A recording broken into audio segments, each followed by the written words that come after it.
U.S. media, he also hijacked U.S. medicine. When it was discovered that drugs could be produced from petroleum, America's top oil mogul ordered his army of propagandists to invert reality accordingly. Medicines used for thousands of years were suddenly classified as alternative, while the new, petroleum-based, highly addictive, and patentable drugs were declared the gold standard. After buying a German pharmaceutical company that manufactured chemicals of war for Adolf Hitler, Rockefeller leveraged his political influence by pressing Congress to declare natural healing modalities unscientific quackery. Rockefeller then took control of the American Medical Association and began offering massive grants to top medical schools under the mandate that only his approved curriculum be taught. Any mention of the healing powers of herbs, plants, and diet was erased from most medical textbooks.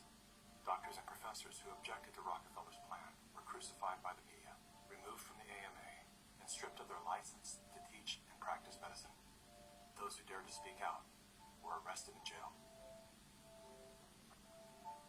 When evidence began to emerge that petroleum-based medicines were causing cancer, Mr. Rockefeller founded the American Cancer Society, through which he suppressed that information.